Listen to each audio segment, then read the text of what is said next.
I'm beating the main series Pokemon games with every species. In Platinum, I'm currently using evolution lines, and after 16 playthroughs, I've started to get a sense for how this mechanic influences a Pokemon's success in this format. In my head, I've started to group evolutionary lines into two categories, balanced and whiplash. Pokemon in the balanced category perform similarly across all of their stages. For example, Machop and later Machamp are both quite capable in the sections of the game where I had to use them. On the other hand, it could also be a case that all of the Pokemon in a certain line struggle throughout the game despite evolution providing the occasional boost. Now, Pokemon in the Whiplash category have their performance dramatically altered once they evolve. A recent example of this is Frostlass, and it's a good example of why this happens. Pokemon in this category generally fall victim to Game Freak's design choices. A Dawnstone is only available after you arrive in Pastoria City, so I was stuck with the Snorunt for an extended period of time. And Snorunt is not very good if you didn't already know. Another example of this is Lopunny, who, due to friendship mechanics, was stuck as a Buneary for way too long. I felt like Combee and Vespiquen were going to be another example, but this isn't the case because luckily the bug type evolves at level 21, and it's also blessed with a medium slow growth rate, which is the best for solo challenges. Today though, we're going to experience the Whiplash because Skorupi and Drapion are a very unfortunate pair when used in a solo challenge of Pokemon Platinum. Rules are in the description, and I'm going to read them out later though, because there's an edge case that we do need to discuss. Now, onto the factors that are going to cause the Whiplash. 1. Slow growth rate. Luckily, it's not erratic. 2. Poison bug typing. Not a lot of synergy there because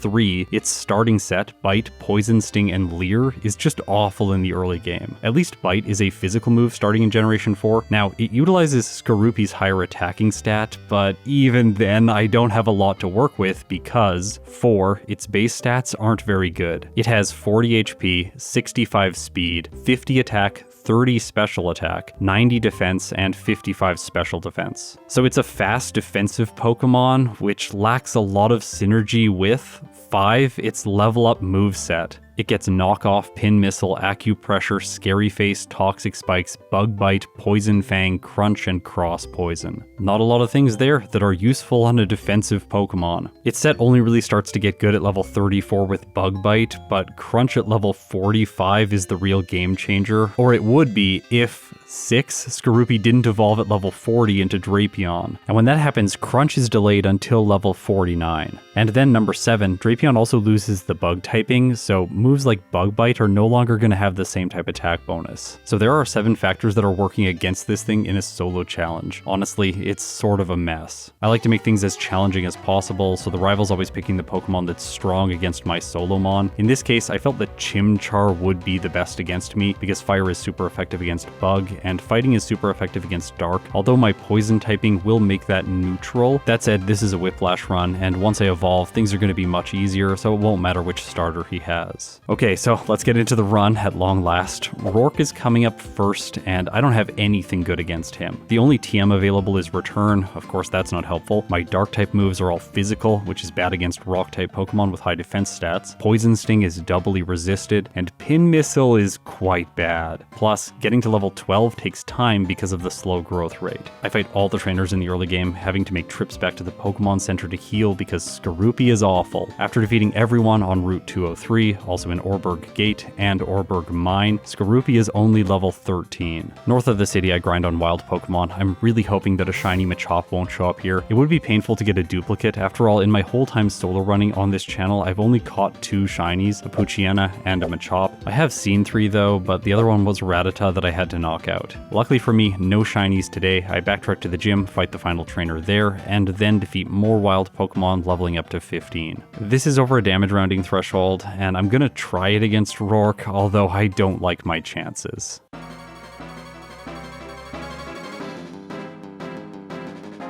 His first Pokemon is Geodude. It is by far his weakest. It only knows 2 moves, Stealth Rock and Rock Throw. Typically it likes to set up on the first turn, but because of damage ranges, it's just going on the offensive right away. And Rock Throw is doing about a third. Still, it looks like I'll have just enough health to survive 3 hits. Bite is also an advantage here because it has a 30% chance to flinch the opponent's Pokemon. With that, I thought that I would be able to make it by the Geodude, but after Roark heals it with a potion, Rock Throw is just doing too much damage, and I don't even knock out his lead. Okay, so quite obviously, we need a different strategy. Looking at my current moveset, maybe I should have kept Leer around to lower the opponent's defenses, but in terms of stat altering moves, whenever you affect the opponent's stats, it's just not as good, because you don't carry those changes with you throughout the entire battle. So raising your own stats is far better, and initially I thought that I didn't have any stat boosting moves, but I actually do. At level 17, Skorupi learns Acupressure. If you're like me and you've primarily played Generation 1, 2, and 3, then I should explain this move for you. It sharply raises one of the Pokemon's stats. Yes, just a random stat. Either attack, defense, speed, special attack, or special defense, but it can also raise your accuracy and your evasion, which creates an edge case which is kind of annoying. So coming back to Roark and trying this move out, I get a defense boost, then a special attack boost, and on the third turn, it boosts my evasion. This creates a problem for me. We're gonna pause here because I need to go through my rules. Rule number 1, I can only use my starter in battle. Rule number 2, I can't use any items in battle except held items. Rule number 3, I can't use any glitches or exploits. And rule number 4, I can't use evasion boosting moves before level 100. There are some exceptions that I have to this rule in Generation 1, but in generations after that I haven't allowed myself any wiggle room. I genuinely sat here for a second and had to decide what to do. Acupressure is so random that I can't intentionally boost my evasion, but it felt a little bit wrong for me to play this out with his moves having a higher chance to miss. So how I'm going to play this out is if Acupressure raises my evasion, I'm just going to reset. I definitely understand if you think that I should have kept playing this fight, but it just didn't feel right to me. Okay, in the next battle I get the stat boost that I wanted. My attack is raised on the first turn. I didn't want to chance things and get an evasion boost or another useless stat boost by consistently using Acupressure, so instead I attack. 2 bites take out his Geodude, and then he sends in Onix. I was hoping for a 3-hit here, and I do have the range, but he heals it first. That said, I flinch Onix twice along the way, so it only attacks once with Rock Throw, and I have green health left over for the Cranidos. I tried Pin Missile here. I shouldn't have, it just misses, and then I use Bite because my health is getting very low, but I'm able to survive 2 hits from Headbutt, and Bite is doing enough damage, so Roark is defeated. This could have taken much longer if I didn't get the lucky attack boost. Heading north through Ravaged Path, I pick up the TM for Rock Tomb because Skorupi can learn this, and with my current moves, which are not very good, I think it's a good idea to teach it, especially because it's going to help me counter out the Zubats which come in the next section of the game. There's one of them on Commander Mars's team, it's her lead. Luckily it can't poison me in this case. I try to go for Acupressure because I want to solve the Perugly, and in this case I raise my accuracy twice. I guess that's helpful for Rock Tomb, but on the third turn I raise my evasion, so that's a reset. Just like against Roark, I get a lucky attack boost on the first turn in the next battle. Still, I'm not able to knock out the Zubat in one hit. I went for Bite because I didn't want to miss. Next is Perugly. Fake Out does chip damage, and surprisingly its feint attacks aren't doing very much damage to me, so I take a victory. Okay, so we've done a bunch of battles. Let's take a brief breather and talk about the dialogue in Pokemon Platinum. This game has so much. Honestly, I waste so much time just clicking A and B through all these text boxes with Looker. He is so annoying. I wish he didn't exist. Anyways, after all of that, I head north, and I figured that I should do some additional training, and the Ponyta guy ends up knocking Skorupi out, so that's really bad because I didn't save after Commander Mars. I don't want to have to chance getting another good Acupressure. I think that I was relying on it to win there, so instead I have to let my HM users faint and I take my first blackout. Okay, so instead of battling Ponyta, I think it makes sense to skip him and battle the other trainers on the route instead. There's a decent number.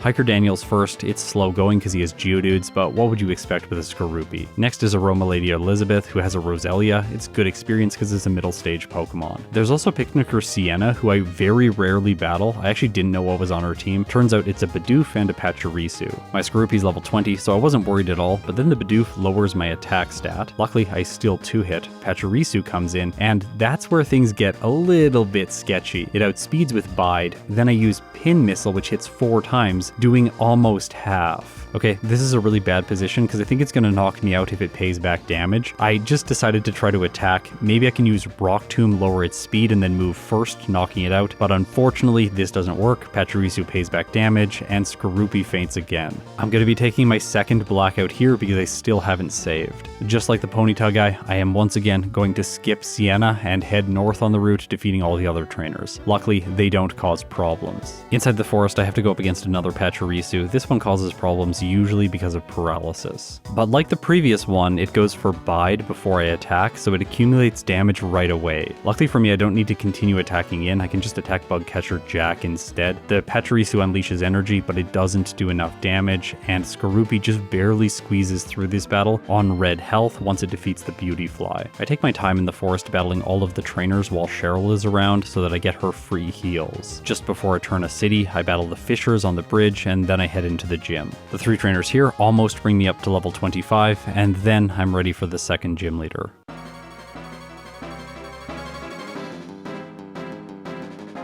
I have been informed by you in the comments that I am saying her name wrong. It is not Gardenia, it is Gardenia. This feels like one of those moments where you have spinach between your front 2 teeth and no one tells you about it all day, and then you get home and look in the mirror and you're like, why didn't someone tell me earlier? I've made a bunch of platinum videos. Come on, how could you just let me know about this now? Anyways, just like spinach between teeth, Gardenia's grass type Pokemon are very easy for Skorupi to deal with, so I earned myself the second badge. Against Commander Jupiter, I really didn't want to use Acupressure, so I go for Rock Tomb as well as Bite to knock out the Zubat in 2 turns. Next is Skuntank, and while it can't poison me, it does have Screech and then Night Slash, which is physical. So if it lowers my defense and then hits me, it's probably going to be doing a lot of damage. Plus, the Dark-type move has a high critical hit rate, which will do a lot of damage. I use Rock Tomb here because it has the highest effective power, plus it lowers her speed so that I'm moving first, but it still isn't enough. Against the Zubat, I'm going to gamble for Acupressure boosts, hopefully raising my attack stat, but no, it raises my special attack, my speed, and my defense, so this is another loss. In the next fight, I do get an attack boost on the 3rd turn. Luckily for me, I have more health left over because I had a defense boost earlier. Because of this, I'm able to deal decent damage to the Skuntank, and I'm not taking very much from its Night Slashes. As a result, even with a little bit of healing, I am able to win. I backtrack to the old chateau because I can grab an Ether here as well as the Insect Plate to boost the damage of Bug-type moves. Inside the building, I pick up a rare candy as well as the Dread Plate to boost the damage of Dark-type moves, which is going to be really useful right away because Fantina is next and my primary damage dealing move is Bite. And of course I pick up Substitute, which is one of the best moves against Fantina's Dusclops. Yes, I said exactly what I intended to there, and welcome new viewers, it's great to have you here. On Cycling Road I play a little bit sloppy, bumping into some additional trainers, which is a little bit more scary for Skorupi than it would have been with another Pokemon. Cyclist Nicole has 3 Starly, which are flying types that know wing attack. Luckily for me I don't have problems against her, but Cyclist Rachel has a Ponyta. This brings back memories of the previous one. Luckily I'm able to knock it out fairly quickly. Then the Shinx paralyzes me,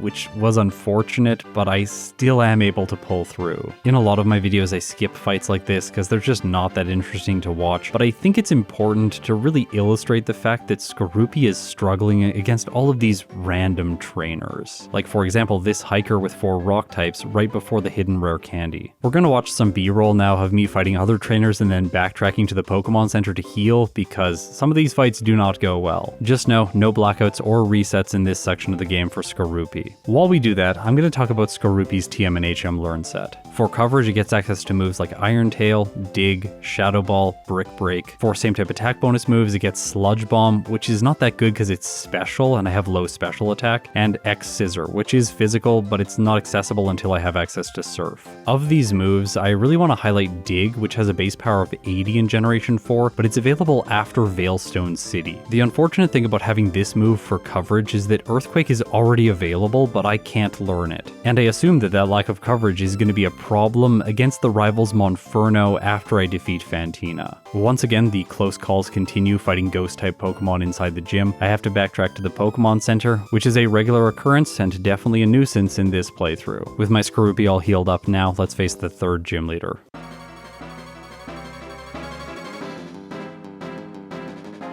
Fantina is typically very straightforward, but I went into this battle holding onto Acupressure because I didn't want to teach Substitute in its place. I felt that Bite would do enough damage with the Dread Plate equipped because it raises the damage by 20%. I knock out the Dusclops on the first turn. Next she sends in Miss Magius, which moves first, hits Psybeam, doing half to Skorupi. It also inflicts Confusion, I hit myself, and that's a loss. I tried the fight again, and it turns out I don't always have the damage range I need to knock out her first Pokemon with a single hit. It sets up Future Sight, which triggers triggers, the Mismagius uses Confuse Ray, and I get a second loss. Okay, it's time to stop being stubborn. I'll just teach Substitute for this fight and make it easier. I'm going to put it in the place of Pin Missile because I want to hold on to Acupressure just in case it's useful. After all, we are still quite a ways away from level 40 where we evolve. Now with the setup move, I can essentially foil everything her lead can do to me, knock it out for free, and move on to the Mismagius. My defense allows me to tank a Psybeam and hit with Bite, but while it does do a lot of damage, she recovers some health with a Citrus Berry, and due to this I fail to get the knockout on the next turn. Luckily for me, Mismagius chooses Confuse Ray instead of attacking. Because of this, over the next 2 turns after a Super Potion, I'm able to knock out her ace. I have enough health remaining to set up my Substitute again, so I do that against the Haunter to foil its Hypnosis or Confuse Ray. With that, I hit with Bite, and her final Pokemon faints. Okay, if there's any lesson we take away from this fight, it is just teach Substitute for Fantina. It's not that great in the late game like it is in Generation 3, so it doesn't cause moveset constraints teaching it early, plus you can always get another TM in the game corner if you really need it for the late game. And speaking of the late game, it's still quite far off for Skorupi because things are about to get worse, and that's saying a lot because it has not been fun up until this point. The Rivals team has a Staravia with Wing Attack, and once I make it by it, he's going to have Monferno, which has Flame Wheel, and it's also a fighting type. Substitute is really not good here because Wing Attack can just break it right away, so I just lose health for free if I do that. Also, Rock Tomb's not great because it has low accuracy, and the Staravia loves to set up with Double Team. Even when the Rock type move hits, it does less than half. I was hoping to maybe get lucky on the turn that it chooses Double Team with a Substitute, but it doesn't end up working out for me and I just lose to the Staravia. I have fought nearly every trainer up until this point, but there are a few that I've missed, plus there's one more rare candy in Wayward Cave, which I skipped to this point. I figured I would just come back here later with Drapion to get Earthquake, but I'm gonna go back to the cave now so that I get the candy as well as the Earthquake TM for later. I fight wild Pokemon, leveling up to 32, and then I use 2 rare candies to go to level 34 to get access to the move Bug Bite. I teach it in the place of Acupressure because I think this move has sort of outlived its usefulness. It's very random, and I don't really want to be relying on it. Plus, in combination with the same type attack bonus and the Insect Plate, Bug Bite has an effective power of 108, although it is resisted by the Staravia and also the Monferno, so it doesn't help that much against the rival. At a higher level, I am able to make it by the Staravia, but Monferno is just still too difficult. Rock Tomb is my best move, but it only has an effective power of 50. Okay, let's talk about a mechanic now, the Versus Seeker. This allows you to rebattle trainers, and it is a great way to do additional training when you're stuck in a section of the game like this. I like to use it in the location right before Hearthome City. There are 2 trainers that you can trigger with it, battling both of them, and then you can use the grass to train against wild Pokemon while recharging the Versus Seeker to rebattle the trainers again. The thing is though, Skorupi has the slow growth rate, so this training is slow no matter what I do. While doing this, I looked up the Lucky Egg to see if there was the possibility of catching a Chansey, which has a 5% chance of holding it, to improve my experience gains, but there isn't a chance because Chansey is found on the route just past the rival. I defeated Fantina at 1 hour, 1 minute, and 27 seconds, and I am fighting the rival at level 35 11 minutes later. I have 1 rare candy left over in my bag, and I use it to go to 36 to see if that improves my odds just slightly, but no, it really doesn't. The Monferno is just still too difficult. And Return, which is the move doing the most damage to it, only does a third. Flame Wheel just burns me, and yeah, I have another reset. So I need more training for the rival, and I had basically resigned myself to the fact that I am likely going to have to go to level 40 and evolve into a Drapion in order to defeat him. But because the training is taking so much time, I came back and tried to chance things at level 38. My first battle against him doesn't go well, but I tried again, and I'm really glad that I did. Over this damage rounding threshold, Return is able to 2-hit the Staravia even after Intimidate.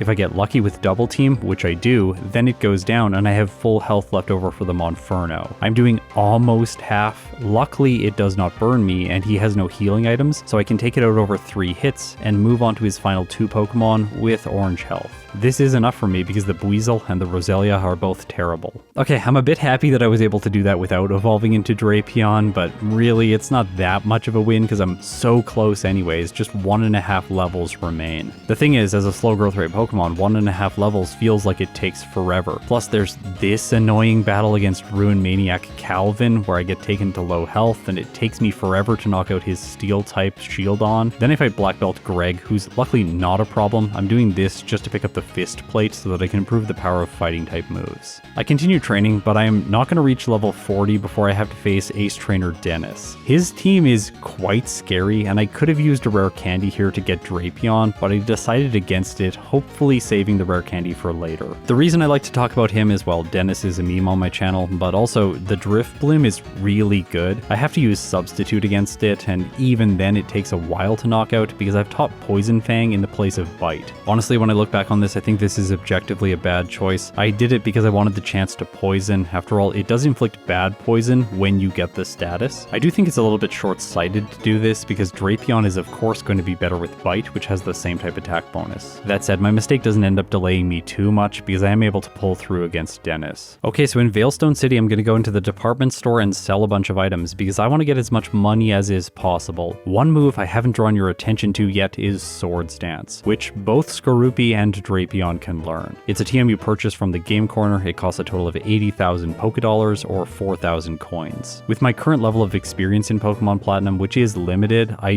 do think that this is the best move in the game. It's a powerful setup move, and other moves like Bulk Up and Calm Mind are only available in the post game, so I don't have access to them. Unfortunately for Skorupi, I am nowhere near the amount of money that I need to buy this TM. So I head into the gym, battle the trainers, and finally at long last, Skorupi evolves into Drapion. This brings with it a major boost to base stats: 70 HP, 95 speed, 90 attack, 60 special attack, 110 defense, and 75 special defense. I do lose my bug typing, meaning Bug Bite is less useful, but I'll just replace it with Earthquake, which is going to be very good against Maylene's Lucario.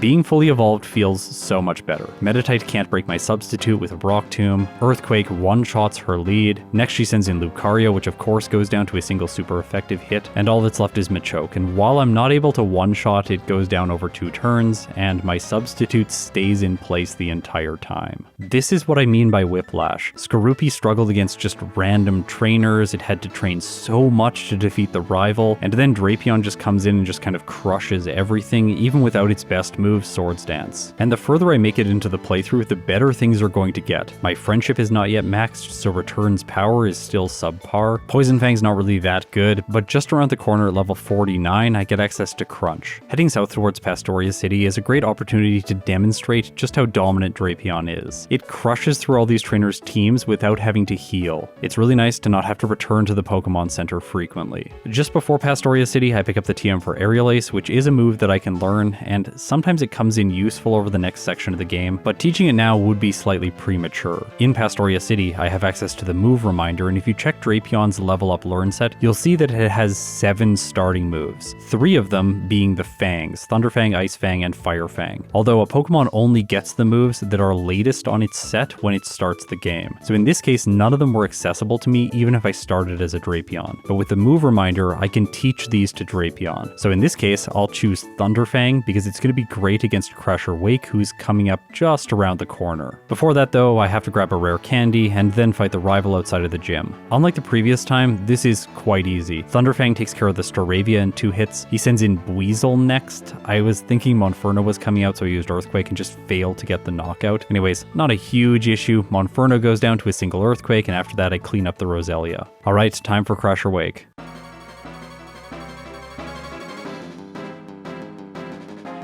Things don't start off well. Thunderfang misses. It has a 5% chance of this happening. I actually miss twice in a row, and then I don't one-hit the Gyarados. Normally here I'll use rare candies before this fight, but I tried to avoid doing that because I feared Drapion would be good enough. That said, things kind of spiral out of control, especially against the Quagsire, because I'm just barely not able to 3-hit it. It puts me to sleep, and Crusher Wake uses a Hyper Potion. I tried again, and while I am able to make it by the Gyarados as well as the Quagsire, I just barely don't have enough health for the Floatzel. Okay, so I mentioned rare candies, but I don't really have that many available to me, only 2 at this point in the game. Still, I will use 1 to go up to 45 over a damage rounding threshold. The real problem with Wake is the fact that the Gyarados is lowering my attack with Intimidate. If that wasn't happening, this would be a lot easier. Still, over the damage rounding threshold, I now have enough damage to sometimes one-shot the Gyarados. Next, Quagsire comes in. With additional damage, I'm able to 3-hit bypassing the Hyper Potion, and that's all I need to crush the Floatzel. A little bit of a bumpy battle, but overall not that much much time lost. I was hoping at this point in the game I would have enough money to buy Swords Dance, but I still don't. I can only purchase a total of 3,000 coins. To counter out the fog on my way to Celestic Town, I teach Aerial Ace in the place of return. This way the accuracy mechanics are no longer a problem. In Celestic Town I face Cyrus. He has been a problem here in some previous runs. I generally underestimate this team because it doesn't seem very good. With Drapion though, this is a straightforward battle. With him defeated, finally I have enough money to buy the 4,000 coins I need to purchase Swords Dance. I'm going to teach this in the place of Substitute because I only need one move for setup. Also, before proceeding with the playthrough, I'm going to go back to Pastoria City so that I can use the move reminder one more time to switch Thunderfang for Ice Fang. Ice, Ground, and Flying type moves together have neutral coverage against every Pokemon in the game, with a notable exception being the Bronzor and Bronzong line. They have Levitate, which makes them a nuisance, and that's generally all they are, unless you're playing the game with a Sudowoodo. By the way, check that video out if you want to see me get completely stomped in the late game of Platinum. I don't think that's going to happen here though. The rival in Canalave City is next. I can counter out Intimidate now with Swords Dance, and the Staraptor is setting up so much with Double Team. As a result, I just get to +5 where I have 399 attack, and then I can use Aerial Ace to bypass accuracy checks, knocking it out in a single hit. From there, I one-shot all of his remaining Pokemon. Inside Byron's gym, Ace Trainer Caesar is not a problem, although he does do a lot of damage with his Scissor. People have suggested that I should consider the move Natural Gift for this battle, and hopefully in some playthrough in the future, that is going to be an option. But for Drapion, I just don't need it. Earthquake is enough. Beyond that, I level up to 49, just in time for the Bronzor. With Ice, Ground, and Dark, I now have neutral coverage against every Pokemon. And my set is perfect for Byron, who's next.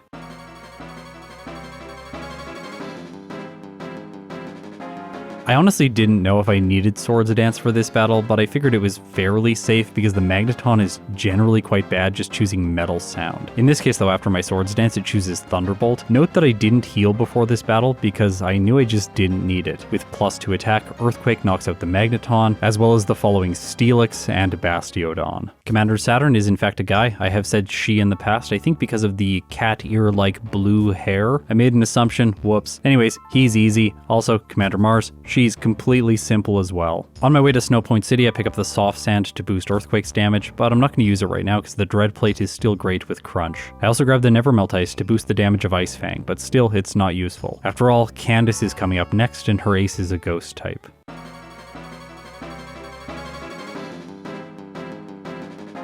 Okay, so Sneasel's first. This is my perfect opportunity to set up because it generally can't do very much damage. Look at how much Slash did. This is Drapion's high defense for you. I go all the way to +4, use Earthquake, and knock it out in a single hit. Next, she sends in Piloswine. This has got to be one of the worst Pokemon. Also, I'm just realizing it now. Why isn't this a Mamoswine? I think that would have made much more sense. Of course, it's a one-shot. Following that is Frostlass, which is convenient because the Abomasnow didn't come in, so it couldn't set up Snow Warning. As a result, Snowcloak does nothing and Frostlass faints. The only Pokemon left is Abomasnow, which by the way is another slow growth rate Pokemon, and it has a terrible typing. And I'm going to be using it in a video very soon as we head into winter. Okay, so Cyrus in the Veilstone department building ends up surprising me a little bit. His first Pokemon Sneasel, and I pushed my setup a little bit too far going to +4, which I don't think is needed for his team. As a result, I take a reset when the Sneasel freezes me, and it knocks me out using Ice Punch. In the next battle, I once again pushed things too far going to +4 setup. I should have learned my lesson the first time around. In the end though, it doesn't cause a reset. I dispatch Saturn for one last time, and then I head up Mount Coronet. On my way I pick up rare candies, leading to a total of 12 in my bag, and I decided to use them before the fight against the commanders. This is for two reasons. I've found that this double battle is sometimes a little bit tricky, and also it's because Cyrus is one of the most difficult battles in all of Platinum. Using them here doesn't come with a downside even though I have a slow growth rate, because I think Swords Dance is just going to let Drapion sweep through the Elite Four as well as the Champion. Without a setup move, I might try and delay this a little bit longer to squeeze out one more level, but with Drapion I just don't think it's necessary. At level 68, as I anticipated, I completely crush the two commanders, and then I head into the Distortion World to face Cyrus. Okay, this battle is usually problematic because the Houndoom is not a good place to set up, but I can just knock it out with Earthquake on the first turn. Next he sends in Gyarados. It doesn't have moves that are particularly good against Drapion, even though Earthquake is super effective. It's not doing enough, so I take 2 turns to set up to +3 attack, and then I use Crunch to knock it out in 1 shot. From there, the battle's really straightforward. By the way, Crobat is his fastest Pokemon. It has 151 speed. This always surprises me. I just think the Weavile is going to be faster for some reason. Also, the Crobat is the fastest Pokemon that any enemy Pokemon has in Pokemon Platinum. So Drapion has enough speed to move first against every target from here on out. And speaking of speed, it describes the next battle because Volkner is next. With that fight finished, let's head into Victory Road and fight the Blissey Lady, who objectively takes more time than Volkner did. That said, with physical attacks, she's no match for me. Okay, rival before the league. I kind of expected this one to be more difficult than it ends up being. Swords Dance turn 1 is great because the Staraptor uses U-turn, switching into the Snorlax, which ends up being a good thing. It survives my Earthquake and uses Rest, giving me more time for Swords Dance. With +5, I sweep through his entire team, and now it's time for the Elite Four.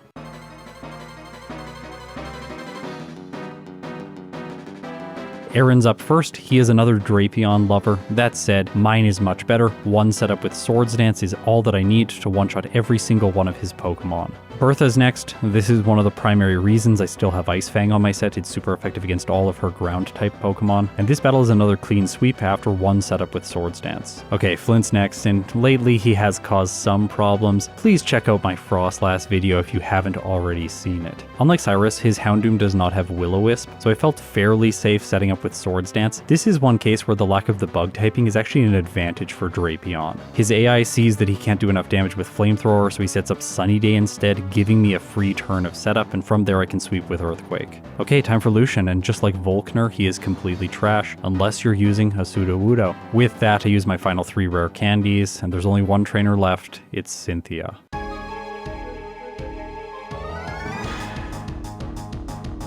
Her first Pokemon is Spiritomb, which is defensive, giving me free setup with Swords Dance. Or essentially free, like it's stacking with Silverwind, doing decent damage, I guess. Also, I do just want to draw your attention to the fact that my moves have such low PP. I was trying to save time by not using restoring items because I figured Drapion didn't need it. I am sure that I'm going to one-hit everything once I'm fully set up. The only thing that could go wrong is if I miss against the Garchomp, which is second. But I don't, and Ice Fang takes it down. My Milotic falls to Crunch, and so does the following Togekiss. Beyond that, Earthquake manages the Lucario, and the Roserade is no issue at all. Drapion clocks in with a final time of 2 hours, 48 minutes, and 28 seconds, with 15 resets, 2 blackouts at level 78, with a game time of 8 hours and 35 minutes. Thanks to everyone who supports me on Patreon or through YouTube memberships. If you want to join, check out the Patreon link in the description or the join button on YouTube. By the way, since all of you support me, I am trying to release more exclusive content like behind the scenes videos, as well as some other stuff like commentary on runs, which are featured in Versus videos. Just so everyone's aware, all of the exclusive content will be available on both platforms, so you do not need to sign up for both. Really, I just have both of them so that you can choose between one based on what's convenient for you. Okay, so now let's rank Drapion in the tier list. Its current time places it behind Heatran and just ahead of Staraptor, which is really surprising because Staraptor felt amazing when I played it. That said, my skill has improved a lot since that was one of my initial runs in Pokemon Platinum, and also the fact that Drapion gets access to Swords Dance made it really dominant in the late game. After the evolution, all of my resets were just exclusively player error and not really knowing exactly how to optimize that section of the game. Skorupi, on the other hand,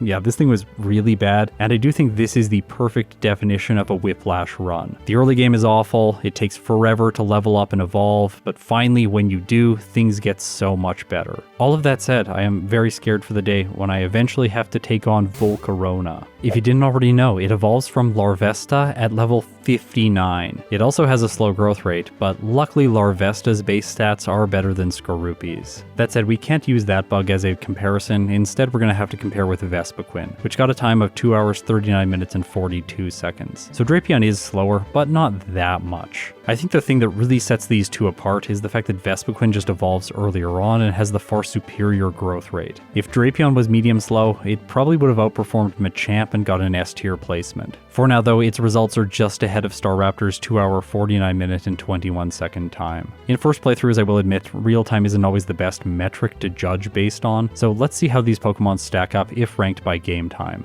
In this case, things get worse for Drapion. It had blackouts which bloat game time, and also all the time it had to waste being a Skorupi brings its ranking down significantly. It's in the D tier, just behind Empoleon, but ahead of Vespiquen. To me, this is a little bit surprising, although the times are very similar, 8 hours and 35 minutes versus 8 hours and 39 minutes. Having to use Skorupi so extensively and having 2 blackouts, I did think that Drapion would rank behind Vespiquen in this metric as well, so I'm a little bit confused as to why things stacked up this way. Vespiquen also had less resets overall and no blackouts, which should have advantaged its game time. If you've got a theory about why this might have happened, please let me know about it in the comments. I'm curious to get more insight into it. If you think it might be because of frame rate instability, that is not the case. It only affects real time, because game time is actually counted with the number of frames the emulator renders. So in this case, there is just some difference between these 2 playthroughs that advantages Drapion just slightly.